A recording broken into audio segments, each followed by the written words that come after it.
Howdy folks, it is Diecastbuffet here again. Welcome back to another Nascar Diecast review. Today in the studio, well, surprisingly, I didn't have this car already. It is Chase Elliott's 2022 Atlanta Race to Win. Oh my goodness, is this car awesome. It's got the green confetti on it. This is kind of a throwback, which makes me feel old, but without further ado, let's go and pop the box open. Alrighty folks, right out of the good old box and let's check out this diecast. So, the first thing that needs to be said here, look at the confetti job. Look how incredible of a job they did. This was sponsored by Quaker State, so naturally their colors are kind of like, kind of a bronze and green and gray. So they did green on it, which looks fan-freaking-tastic. Now, unfortunately, this is before they updated the windows, so if you want to get this thing caked completely on the windows, you're going to have to do that yourself. It's crazy to think how different the Race to Win diecast look nowadays, because the windows actually get confetti. I don't want to be that guy, but it's kind of crazy looking at these cars nowadays without all the confetti on the windshield, how goofy they kind of look now. It's insane. So let's go ahead and dive into this diecast review. It almost looks like camouflage, which is pretty cool. Hey, I would love a camo Chase Elliott car. That'd be pretty dope. Of course, picked this one up from our friends at Circle B Diecast. I was surprised they still had this in stock. So if you're an Elliott fan and you missed the bus, so to speak, like I did, hey, go ahead and pick it up over there, guys. Make sure you use that promo code Diecastbuffet at checkout, and you'll be able to save on shipping. They still got a buttload. Check this out. They got a buttload of the metal chassis cars over there right now. And they have, I think, all of his 2022 Race to Wins in 1/64 scale for like $5 a piece. Now, that's the time of this video. Might not be relevant when you're watching it. But if you missed out, hey, you can get like all 4 of his wins for probably $20. How about that? Let's go ahead and dive into it. So you got Elliott right there in the front windscreen. You got literally nothing left of the Napa logo. It is in camouflage effect. What an awesome looking car here, guys. And then you go over here to the front. I love that, man. Green confetti, red confetti, just bright color confetti, freaking pink. I don't care. I love confetti on race cars. If it was up to me, every single racetrack would have confetti launchers, and it's extremely cheap to do, by the way, because the cars gets wet from Gatorade and champagne, right? So you take a freaking, I don't know, a party blaster full of confetti. Congratulations. It probably only took them $25 to get all the confetti. That's how cheap they're made. And you just shoot it on the car. Wow, that hard. And the thing is, it's asinine to me why they don't mandate it for every racetrack. It's because they make so much more money off the raced versions that actually have confetti than the ones that don't. I'm just keeping it real. Like, go back in NASCAR Diecast history and look at how many race wins that actually got a buttload of confetti on it that didn't get produced. There's not many instances. It's not common. So my point is, if they would just shoot confetti on all the cars, they would get more pre-orders, more diecasts would get made, and obviously they'd make more money. That's just being honest. I don't know why they don't do it, though. What do I know? Got the number 9 there. It's even covered in confetti. Got the Sunoco decal. Got Hendrick Motorsports. I gotta be honest with you, man. I miss the Napa paint schemes from 2018 to 2020. Even 2021 was nice. I miss those. I'm not a huge fan of the 2024 edition of the Napa car. I gotta be honest with you. I'm not a fan of it. It looks so plain. It reminds you of the Kelly Blue Book car. I don't know what Hendrick Motorsports is doing with their paint scheme department, but my goodness. I don't know how many times I need to regurgitate this, but I've seen literally hundreds of fantasy designs from designers that literally design race cars in 4K rendering, probably from their bedroom, in their sleeping pants, and they make a paint scheme that looks 100 times better than people who get paid thousands of dollars for professional designing for race teams, okay? I'm just shooting you straight. They look 1,000,000 times better. I don't know what they're thinking. You got Napa Auto Parts right there, A-Shock Energy. I miss those. That brand, oh my goodness, that 2022 A-Shock car is so cool. Hooters Alumar. You got Unifirst. Not sure if that logo is there. You got some dirt and grime.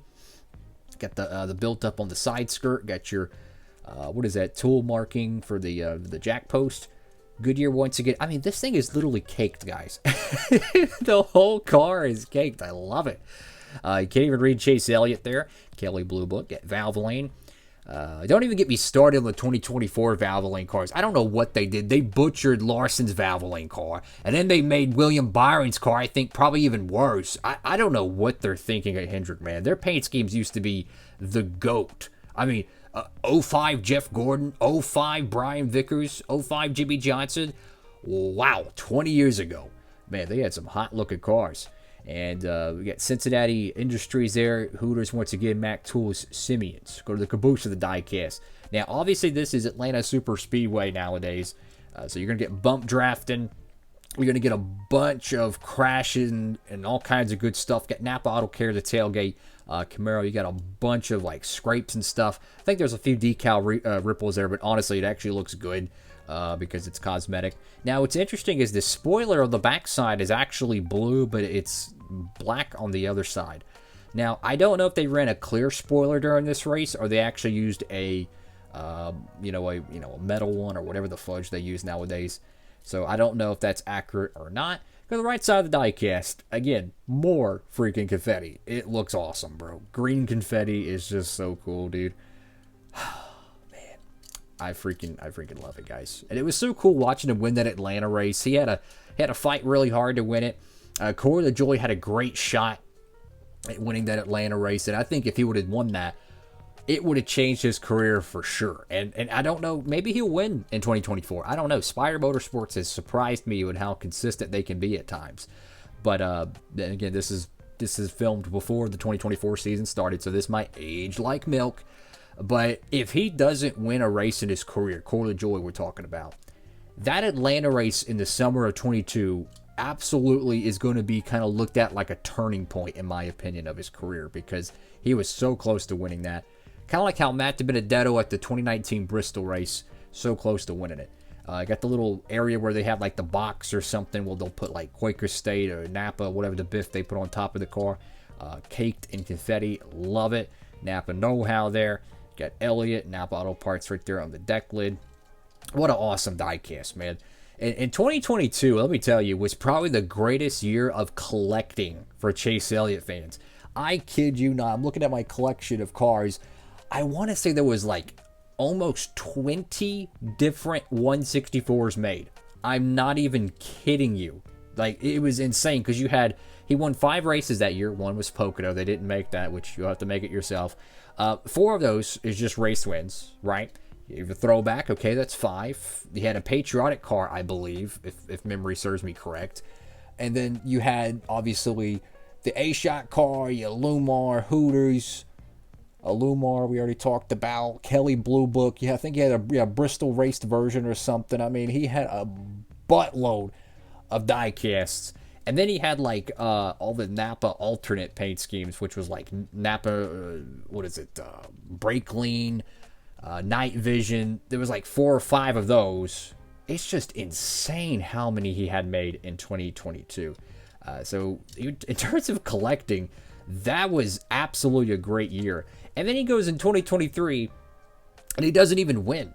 It's crazy. Like, NASCAR is one of probably the most humbling sport, I think, out of all professional sports, sticking ball to motorsports, because how many times have we seen like great drivers, really talented cats, go from winning everything, it seems, to literally just laying an egg? I mean, Matt Kenseth, 2014, after what he did in 2013. Then Edwards, I think he had like no wins in 2009 after winning like 7 races in 08. I mean, it's crazy.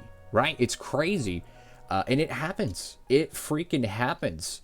Jeff Gordon missing the playoffs. Jimmy Johnson, how quick he wins a championship in 16, and then guess what? He wins like 2 races in 17, never wins again. Elliott's going to be just fine. My point is historically, even Earnhardt had a winless season. So he'll be just fine. He'll be able to keep on keeping on. And hey, man, hopefully he'll get some wins in 2024. But, it's even weirder, and I'll end the video on this. They didn't make a single Authentics raced win for Chase Elliott. Like, you have by far, the most financially successful marketing machine in the sport that's still racing, and you don't even put his race to win cars in the Authentics line. I find that a little surprising. That's just me. Thank y'all for watching. Have a blessed one, everybody. Diecast Buffet signing off.